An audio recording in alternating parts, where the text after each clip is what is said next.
Olivier Adam, merci d'être avec nous, venu de Saint-Malo.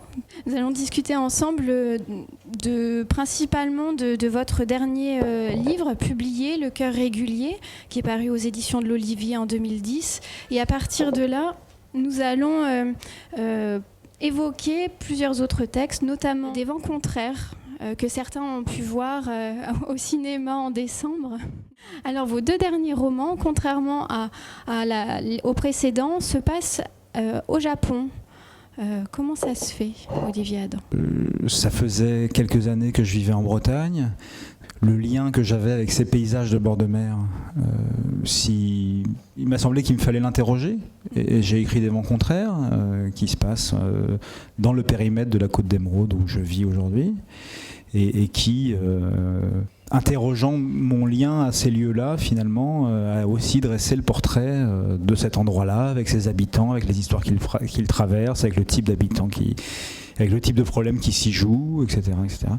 Et puis ensuite, il y a eu la question du Japon, où j'ai séjourné à plusieurs reprises, et il y avait quelque chose que je souhaitais interroger en écrivant aussi, même si après ça s'est transformé en une histoire qui raconte complètement autre chose. Mais c'était ce sentiment qu'on a parfois, qu'il y a des lieux qui sont nos véritables racines, qui sont nos véritables chez nous, et qui pourtant ne sont pas du tout des lieux où on a grandi, auxquels on croit appartenir, des lieux où il y a une espèce de rencontre immédiate, et où, pour le résumer, à peine arrivé, on sent que la pulsation du lieu est strictement égale à notre pulsation intérieure. Et où cette espèce de rapport intérieur-extérieur, comme une respiration, se fait avec tant de netteté, d'évidence, qu'on se sent intensément relié, apaisé.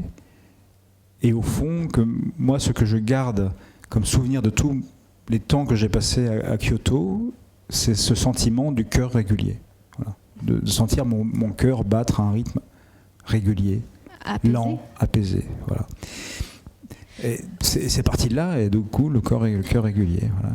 Mais cette tension vers ce lieu, le Japon, on le sent déjà dans Passer l'hiver, dans ce recueil de nouvelles qui date de, si je ne dis pas de bêtises, de 2004. On a déjà Kyoto qui est là. Oui, dans une nouvelle qui s'appelle Cendre. Mais parce que mon intérêt pour le Japon, il est né avant même d'y aller, il est né de la littérature japonaise et d'une relation très intime avec la littérature japonaise, avec son goût de l'ellipse, des silences, du rapport à la nature, de thématiques comme celle de la disparition, qui sont omniprésentes dans la littérature japonaise.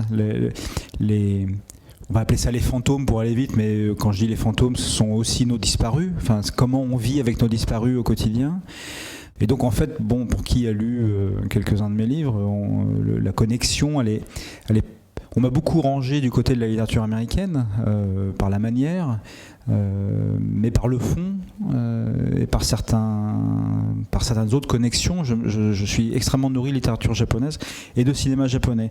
Et mon rapport au Japon, il est né comme ça. Et ce qui a été un signe pour moi du fait qu'il se jouait avec ce pays, et en particulier avec Kyoto, quelque chose de particulier, c'est que quand j'y ai mis les pieds, je n'ai rien découvert, j'ai tout reconnu, quoi.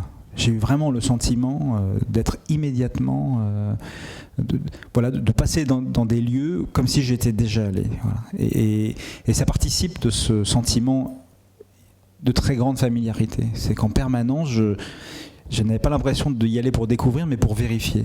Pour vérifier que mon intuition, que ce que j'avais imaginé était bien comme ça. Et effectivement, il se trouve que c'était comme ça. Voilà. Moi, j'ai trouvé en lisant vos livres successivement comme ça, que vos romans se suivent et se répondent.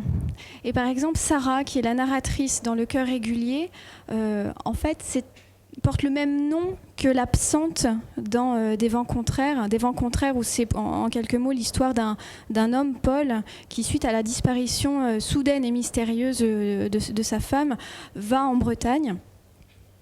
Et toute l'histoire se situe autour de la disparition de cette Sarah.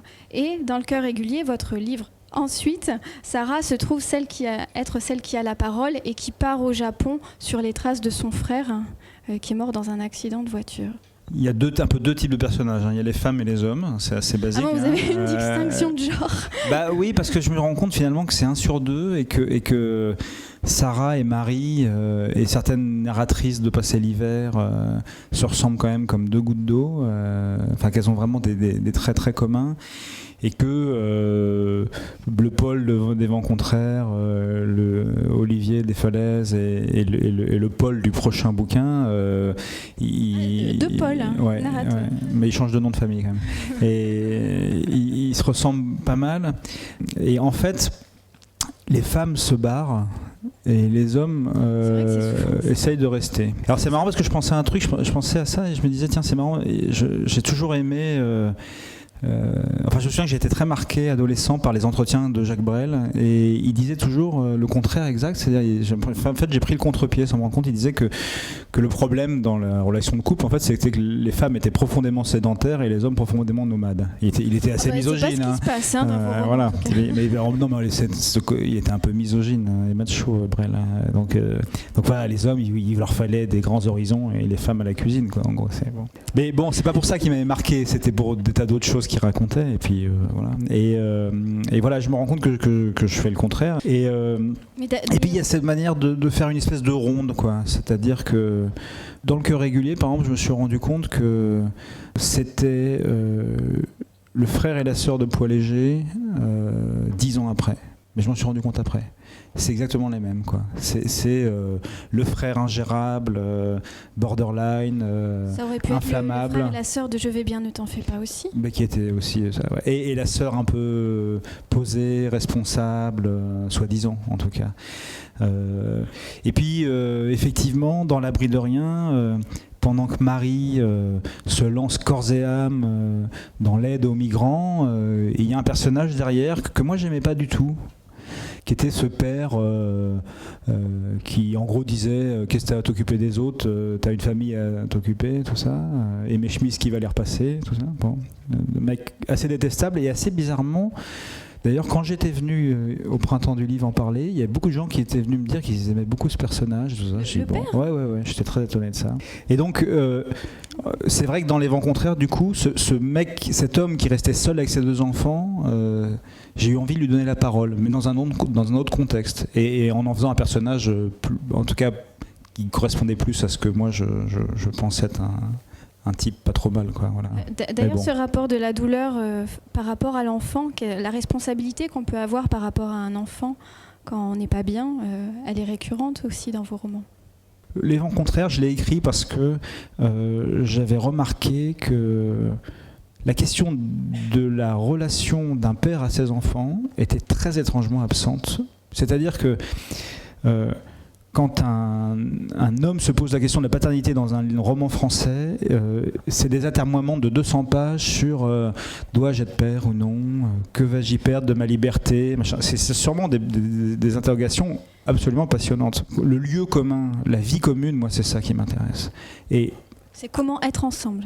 Non mais si vous voulez, à peu de choses près, les gens, ils rencontrent quelqu'un, ils vivent ensemble, ils travaillent et puis ils ont des enfants. Voilà. Et alors comment on fait avec tout ce bordel ?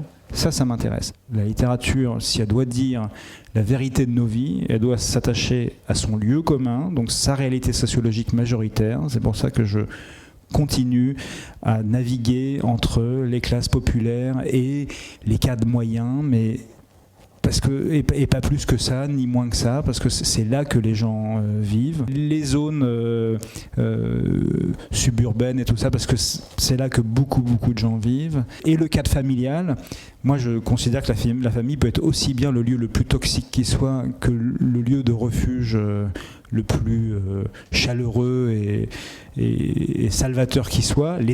Et souvent, c'est les deux à la fois. Oui. Mais surtout... Ce qui m'intéresse, c'est que justement, c'est dans cette cellule-là qu'on s'organise. Et qu'est-ce qui vous intéresse dans l'écriture de scénarios, Olivier Adam ? Est-ce la même chose ? C'est difficile à dire. Ah non, alors vraiment, l'écriture de scénario par rapport à l'écriture de roman, si vous n'êtes pas le réalisateur du film, ça n'a strictement aucun intérêt. Enfin, je veux dire, en termes d'écriture pure, vous perdez tout. Enfin, je veux dire, l'essentiel... En littérature, c'est la texture de la phrase, c'est le rythme, c'est la lumière, c'est les sensations, et tout ça, dans l'écriture scénaristique, c'est totalement absent. La poésie, l'écriture scénaristique, c'est technique. Hein, il se lève, il ouvre le frigo, il prend un coca, il le boit. C'est vraiment quoi qu'il se passe. Vous n'avez aucun élan. Moi, quand j'écris, c'est la phrase qui guide. C'est l'élan de la phrase, quoi. C'est la sensation sonore, c'est la voix, c'est le personnage, quoi. Le personnage à travers sa voix. C'est la texture de cette voix, c'est ce qu'elle va faire entendre, ce qu'elle va donner à voir. Il faut que la voix existe. C'est pour ça la voix qui parle. Que vos livres sont écrits à la première personne. J'écris qu'à la première personne, sauf le premier livre, je bien ne t'en fais pas. Sinon, surtout, c'est écrit à la première personne. Mais peu importe, hein, vous pouvez écrire à la troisième personne et faire entendre cette voix. Hein. Mais du coup, est-ce que quand vous écrivez un livre, vous y pensez que ce livre pourrait être adapté à l'écran ? Non, j'y pense quand c'est fini, en me disant, puisque... C'est vrai que les gens, quand ils me lisent, ils me disent souvent « Ah, c'est très cinématographique », ce qui est toujours, pour moi, assez étrange à recevoir, parce que, comme vous le disiez, c'est écrit à la première personne, c'est-à-dire qu'on est vraiment dans la voix intérieure, le ressenti subjectif d'un personnage, ce qui a priori est comme une négation du cinéma, si vous voulez. Et on est aussi dans un rapport permanent aux strates temporelles, aux allers-retours dans le temps, qui lui aussi n'est pas du tout cinématographique. Donc il est très rare que je décrive des actions, il est très bon, on ne sait jamais à quoi ressemblent mes personnages. Vos personnages regardent énormément, ils sont très observateurs, et dans votre écriture, souvent quand une émotion se crée, se passe dans le personnage, c'est comme si on avait une image sous les yeux et que c'était dit par l'image et non pas par le narrateur lui-même. Cette image-là, elle n'est pas cinématographique, si vous voulez.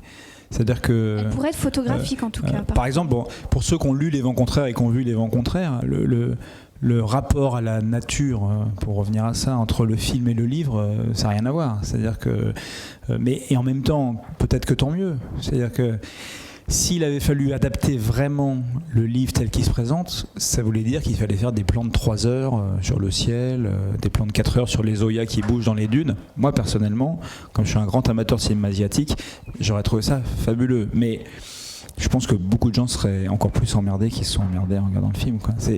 C'est très difficile à traduire parce que c'est exactement ce que vous dites, c'est-à-dire que ce qui est important, c'est pas l'image en elle-même, c'est l'espèce de relation qu'elle entretient avec l'état du personnage. Et malgré tout, c'est quand même une liaison très intime et très intérieure et physique en même temps.